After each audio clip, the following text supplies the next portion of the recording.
अस्सलाम वालेकुम, welcome back to Meraj podcast. आज के पॉडकास्ट के जो हमारे गेस्ट हैं Salman Khan, the founder and CEO of the human resource international, जो कि complete human resource services company है।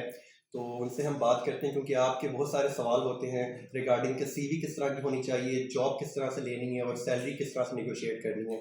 तो उनसे हम बात करते हैं और जानते हैं इन सारे सवाल के बारे में। अस्सलाम वालेकुम सलमान, हाउ जी वालेकुम अस्सलाम। Thank you so much for inviting me to your program. Thank you. First of all दूसरा, मैं थोड़ा सा अपनी कंपनी के बारे में भी बताता हूँ और अपना पूरी करियर के बारे में भी बताता हूँ कि मैं क्या क्या कुछ करता रहा और किस तरह करता रहा। मैंने जो अपना करियर स्टार्ट किया था, माई start of my career was in London. London से मैंने ग्रेजुएशन की NIT, और उसके बाद मैं तकरीबन 2 साल प्रीमियर लीग फुटबॉल वालों के साथ काम किया। Then I came back to Pakistan, Islamabad, और मैंने अपना करियर पाकिस्तान का स्टार्टअप किया था with Ufone. So I was in the training and development department of Ufone. तकरीबन 4 साल मैंने यूफोन को दिए। उसके बाद I was promoted and sent to their greenfield project, U bank, U micro finance bank. तो यू माइक्रो फाइनेंस बैंक में बिल्कुल स्क्रैच से हमने स्टार्ट किया। We hired people, we were taking care of the state bank regulation and everything of that sort. फिर उसके बाद I started off my own consultancy firm called three. उस वक्त three was very very in the infancy stage. तो we started off with a couple of companies. Trillium के साथ हमने काम किया। इंफॉर्मेशन सिक्योरिटी सिस्टम की कंपनी है। I work with national police bureau, वहाँ पर भी हमने टॉक और वो सब चीज़ें की हुई हैं। अस्करी जनरल इंश्योरेंस के लिए काम किया हुआ है। Then I started off consultancy in the hospitality management company called Bella, a group of companies. Then after that I joined Crescent Textile Bahman Limited, और उधर उनके प्लांट के HR को देखा। फिर उसके बाद I was also part of City School for a while in the North region. Then I was consulting for MTBC Care Cloud. ये NASDAQ registered कंपनी है, पाकिस्तान की काफ़ी मशहूर कंपनी है। और उसके बाद मैंने एक ग्लोबल रोल लिया जो कि सीक्वेंस के साथ था। उसमें मैं HR देख रहा था उनकी, दुबई की, पाकिस्तान की, और सऊदी अरेबिया में भी इनका एक और सेगमेंट था, दीवान उसकी। तो ये मेरा प्रोफेशनल करियर है। उसके बाद अब I am back into my business. मैंने अपने बिजनेस को सारे का सारा दोबारा से रीवैम्प किया है और अब मैं उसी के ऊपर काम करने का प्लान करता हूँ। एजुकेशन वाइज मैंने ग्रेजुएशन बाहर से की थी। उसके बाद I did my MBA in HRM from Bahria university. फिर मैंने ज़ेबिस से अपना MS किया प्रोजेक्ट मैनेजमेंट में, and I am also a certified human resource professional from NUST. जी। अब थोड़ा सा हम ऑडियंस के क्वेश्चन से बताते हैं जो हमें आते हैं कि हमारा ताल्लुक HR से है। तो जो सीवी होती है, एक फ्रेशर की सीवी होती है, एक बंदा है वो ग्रेजुएट हुआ है अभी, तो उसके पास कोई एक्सपीरियंस नहीं होता, इंटर्नशिप मिलती हैं कहीं कहीं नहीं मिलती हैं। तो अगर उसे इंटर्नशिप वगैरह नहीं की तो सीवी किस तरह की होनी चाहिए बंदे की? देखिए, मैं आपको CV बिल्डिंग और इंटरव्यूइंग स्किल्स और इस सारे रिक्रूटमेंट सिलेक्शन प्रोसेस के बारे में एक चीज़ कहता हूँ कि बेसिकली CV आप जब बना रहे हैं तो आप बेसिकली अपने आप को सेल ऑफ करें, आप अपने टैलेंट स्किल्स को सेल ऑफ करें, अपनी क्वालिफिकेशंस को, अपने एक्सपीरियंसेस को। उसके अंदर the foremost thing that comes in is that what is your goal. आपने अपना स्वॉट एनालिसिस करना है, स्ट्रेंथ्स, वीकनेसेस, अपॉर्चुनिटीज को, थ्रेट्स को अपॉर्चुनिटीज में कन्वर्ट करना है। तो आपने सबसे पहले तो अपनी स्ट्रेंथ जो भी है वो आपने अपने प्रोफेशनल गोल के अंदर देखनी है। उसके बाद एक्सपीरियंस आ जाता है। एक्सपीरियंस में आपने जहाँ जहाँ काम किया या नहीं किया, या आप यूनिवर्सिटी में किसी ऐसे रोल पे थे जिसपे आपने वैल्यू ऐड किया, तो आपने वो लिखनी है। प्लस प्रोफेशनल गोल्स के अंदर कुछ ऐसी चीज आप लिखें जो कंपनी को फैसिनेट करे कि वाकई इसका कोई गोल है कि हमारे कल्चरल ग्रोथ के साथ इसकी ग्रोथ भी जो हो वो भी साथ साथ हो। सो CV is the basic thing. मैं इस तरह एग्जांपल आपको दूंगा कि जैसे आपने एक गाड़ी बेचनी है, तो आप गाड़ी के बेचने जब जाते हैं तो तब आप वहां पर जाकर फॉर इंस्टेंस अपना एक ऐड लगाते हैं, तो उस पर सुनील मंच वाला ही कॉन्सेप्ट कीजिए आप, वेरिएंट, मेक एंड मॉडल, ठीक है। तो इसी तरीके से आपको होना चाहिए एक्सपीरियंस, क्वालिफिकेशन एंड स्किल्स, आपके पास क्या क्या है, वो सारी चीजें आप लिखें अपने ऐड में। The CV is your ad. उसके बाद जब आप इंटरव्यू पे जाते हैं, that is your first impression. To the employer कि हाँ जी ये बंदा है इस तरह, तो वहाँ पे जाके ओवर एग्जैजरेट ना करें, लेकिन अपनी सारी क्वालिटीज बताएं कि हाँ जी हमारी ये मैं कर सकता हूँ, ये किया है और मुझे इस चीज़ में फैसिनेशन होती है। तो मतलब ये तीनों चीज़ों का आपका मेरे ख्याल में मैंने टॉपिक जो है वो कवर अप कर दिया। अच्छा, तो इज इट इम्पोर्टेंट कि सीवी पे पिक्चर होनी चाहिए? क्योंकि अकॉर्डिंग टू मी पिक्चर जो है ज़रूरी नहीं है, क्योंकि स्पेस ही ले रही है, उधर आप कुछ कोई और चीज़ यूटिलाइज कर सकते हैं किसी और चीज़ में। तो आपका क्या है इसके बारे में? देखिए मैं आपको ओपनली बताऊं तो ये हर बंदे का और या खवातीन का अपना पर्सनल option है. If they want to give a picture out there, that is okay. If not, that is okay as well. ठीक है. So it all depends कि आप किस तरह उसको पोर्ट्रे करना चाहते हैं. आप देखिए जिस तरह मैंने आपसे पहले भी कहा कि आप गाड़ी बेचने जब जाते हैं OLX पर या पार्क व्हील्स पे गाड़ी लगाते हैं तो 7 और 5 तस्वीरें लगाते हैं. ठीक है. फिर अगर आपको तस्वीरें पसंद आती हैं तो आप आगे से जाके उनको कॉल करते हैं और टाइम देते हैं कि जी हम आके गाड़ी देखना चाहते हैं. वहां पर आपको प्रैक्टिकली पता लगता है कि हाँ जी गाड़ी किस स्पेस में है, किस तरह है, कहाँ से लगी है, क्या similarly goes for us people as well. ठीक है. It's all about people. आपके अंदर हर बंदे के अंदर टैलेंट्स भी छुपे हुए हैं. They have skills and they should know about them. और उनकी वीकनेसेस क्या हैं that should be grossed upon so that they become opportunities for them. So स्वॉट एनालिसिस करना हर मरहले पे, अपना प्रोफेशनल गोल रीस्ट्रक्चर करना वो भी पॉसिबल हो सकता है. मैं आपको अपनी एग्जांपल दूंगा कि मैंने स्टार्ट अपना आईटी इंडस्ट्री से किया था, but then I started feeling कि मशीनों से मेरी दोस्ती नहीं हो सकती, मैं लोगों वाला बंदा हूँ. So I was a people's person. अगर मैं भी एचआर में ना होता तो मैं प्रोबेबली सेल्स या मार्केटिंग में होता या कोई ऐसा काम कर रहा होता जिसमें ज्यादा ह्यूमन बींग्स के साथ इंटरेक्ट. सो आप बाहर के मुल्क जाए, मैं इंग्लैंड रह कर आया हूँ, वहां पर लोग 6-6 दफा अपने करियर को चेंज करते हैं. तो मतलब it is very okay if you think कि आपने इस जगह पे जाके कहीं और चेंज करना है. That's perfectly good. अब फ्रेशर कोई लड़का है या लड़की है जो भी, उसने इंटरव्यू के लिए प्रिपेयर करना है, फर्स्ट टाइम उसने इंटरव्यू देना है, आफ्टर ग्रेजुएशन फर्स्ट इंटरव्यू उसका, तो उसके लिए कैसे प्रिपरेशन की जाए? देखिए जी मैं आपको पर्सनली स्पीकिंग बताऊं तो हम लोग इंडस्ट्री एकेडेमिया लिंकेजेस के लिए बहुत काम कर रहे हैं और कर चुके हैं. मैंने पिछली भी अपनी काफ़ी जॉब्स में भी, कंसल्टेंसीज में भी नए बच्चों को उभारने का, उनको लेकर आने का फ्रंट एंड पर वो बहुत ज़्यादा कोशिश की है. देखिए इसमें दोनों दोनों हाथों से ताली बजती है. आप अगर कि ये कहें कि जी एक बंदा है वो स्कूल से सब कुछ सीख कर आएगा या यूनिवर्सिटी से सीख कर आएगा और हमें बिल्कुल रेडीमेड मिल जाएगा, तो दैट्स नॉट रॉन्ग. ठीक है. स्कूल्स को और एम्फेसिस करना चाहिए और कंपनीज को बुलाना चाहिए. They should be separate courses for them. Trainings होनी चाहिए, उनकी कम्युनिकेशन स्किल्स पे होनी चाहिए, पीपल मैनेजमेंट पे होनी चाहिए, problem solving and decision making पे होनी चाहिए. तो डिफरेंट फॉर्म ऑफ ट्रेनिंग्स उनको आप जितनी ज़्यादा ट्रेनिंग्स दे सकेंगे उतना वो ग्रूम अप करके आएंगे और उनके लिए ट्रांजिशनिंग बहुत आसानी होगी. क्योंकि जो यूनिवर्सिटी की लाइफ है that is a very different ball game all together, और जो आपकी प्रोफेशनल लाइफ है बहुत डिफरेंट. हालांकि मैंने ज़िंदगी भर पढ़ाई भी साथ की और साथ साथ नौकरी भी की, और इसी तरीके से मेरा बैचलर्स भी हुआ, मास्टर्स भी हुआ, और मैंने माशाल्लाह 2 मास्टर्स भी कर ली.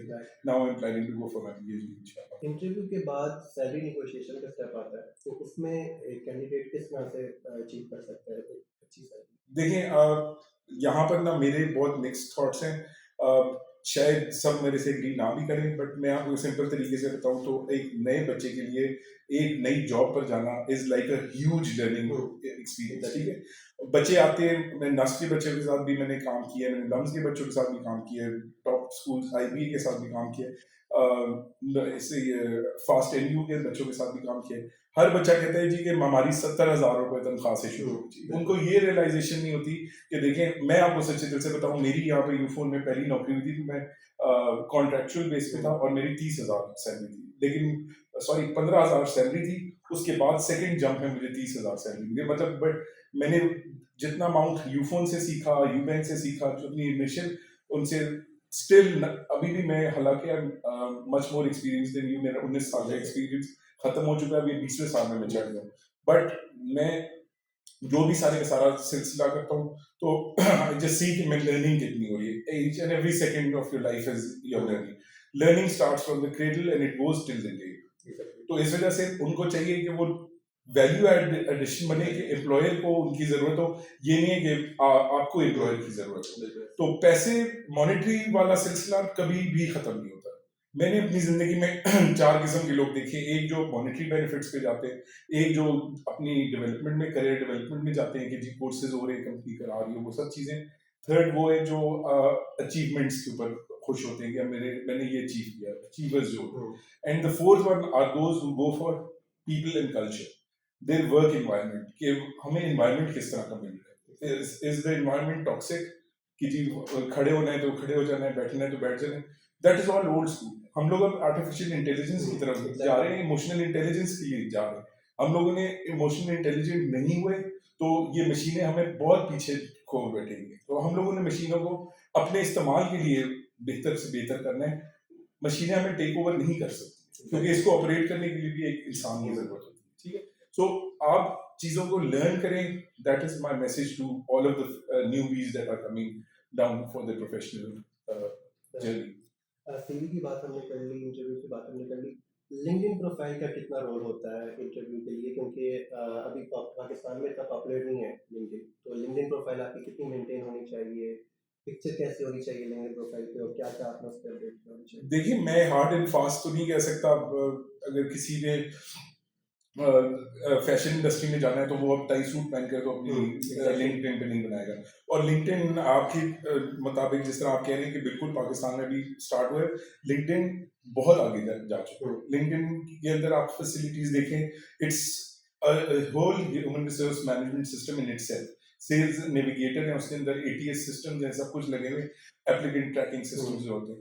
तो कहने का मकसद ये है कि लिंक्डइन के ऊपर आप अपनी प्रोफाइल बेस्ट से बेस्ट करें, जो आपने एक्सपीरियंसेस लिए हैं वो वहाँ पर लिखें, उसको ओवर एग्जैजरेट ना करें और अंडर एग्जैजरेट भी ना करें। ठीक है, उसको इतना लिखें कि जितना सच है, जो आपने वाकई जिंदगी में किया, ताकि आपको अगर वो काम मिल जाता है तो आप उसमें ज़्यादा से ज़्यादा बेहतर परफॉर्म कर सकें। क्वालिफिकेशंस का लिखें, लोगों से टेस्टिमोनियल्स लें और अपने पर्सनल जितने भी एरियाज ऑफ इंटरेस्ट हैं वो उसके अंदर लिखिए और आप अपना लिंक्डइन प्रोफाइल बेहतर से बेहतर बनाएं। क्योंकि LinkedIn is as important as, because it's a tool.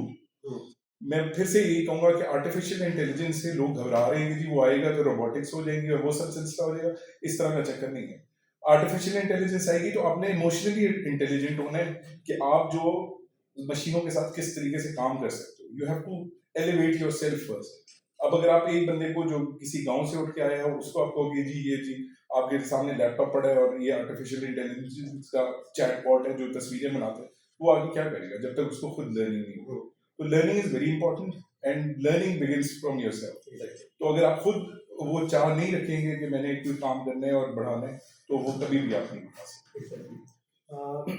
Companies जो है, अगर हम किसी बड़ी पोजीशन के लिए रिक्रूट कर रहे होते हैं किसी कैंडिडेट को, तो हम सारा उसका बैकग्राउंड चेक करते हैं, सोशल मीडिया जिसमें पासवर्ड पे आ जाता है, सोशल मीडिया भी चेक करते हैं।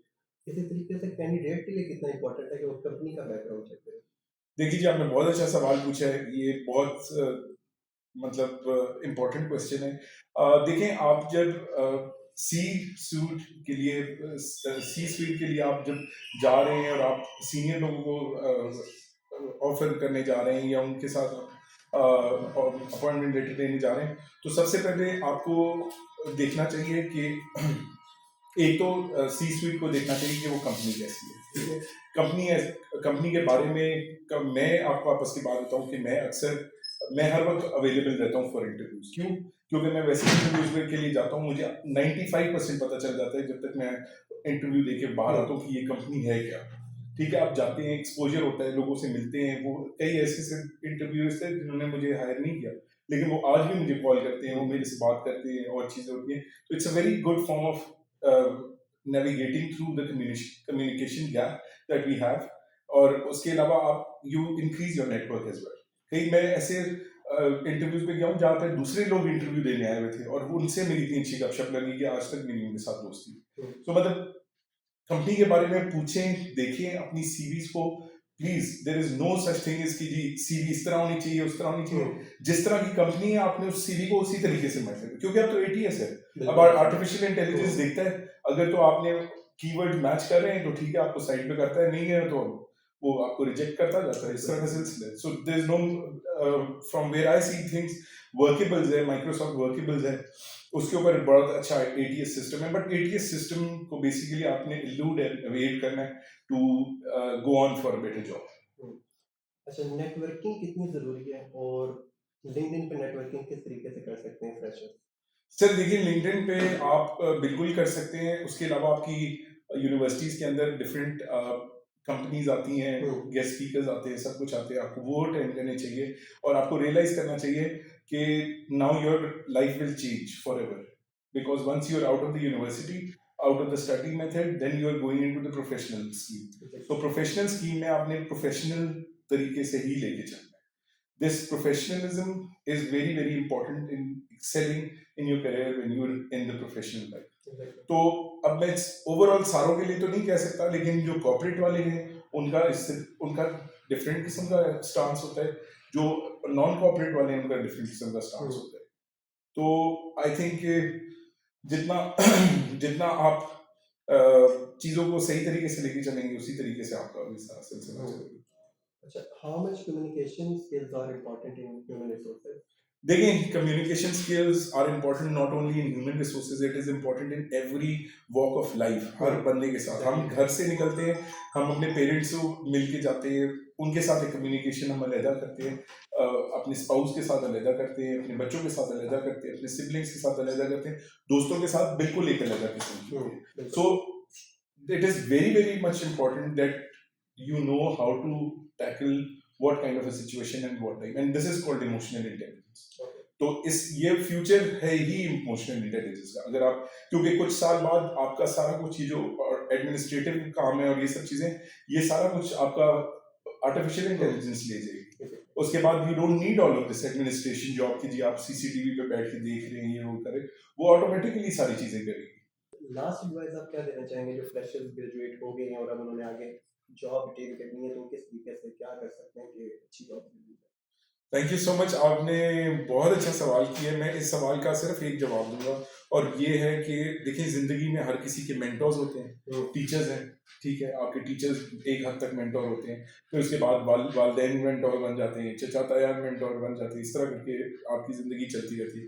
तो please do have mentors and keep changing, because एक मेंटोर होने से आपका ये नहीं हो सकता कि आप कहें कि जी यही मुझे सिखाएगा उस चीज में, जो जिस चीज में ज्यादा अच्छा है वो हो सकता है आपके लिए उतना हजम ना हो रहा हो, then you have to change your mentor, but keep mentors, because आप जब तक किसी की उंगली पकड़ के नहीं आगे बढ़ेंगे तो आप आगे नहीं बढ़ सकते, ठीक है, आप घूमते रहेंगे, यू नीड अ डायरेक्शन, और mentors give you a direction. Role model रखें ना, एक रोल मॉडल रखें, ऐसा बंदा जैसा आप बनना चाहते हैं, क्योंकि ये सब चीजें बहुत सख्त जरूरी हैं। बच्चे इस चीजों को नहीं समझते, हो सकता है कि पेरेंट्स से उनको ये चीज ना मिल रही हो, लेकिन हो सकता है कि उनको बहन भाइयों में से कोई ऐसे अट्रैक्ट करता हो कि भैया की इतनी अच्छी वो है, इंग्लिश फ्लुएंसी है, ये है, तो आप उन जैसा बनना चाहते हो, तो मेंटोर्स रखें और साथ साथ रोल मॉडल्स रखें। तो मेरा नहीं ख्याल है कि आप दुनिया में किसी भी चैलेंज के लिए या किसी भी जंग के लिए तैयार ना हो, आप सब जंगों के लिए तैयार हैं अगर आपके साथ मेंटोर्स अच्छे हैं।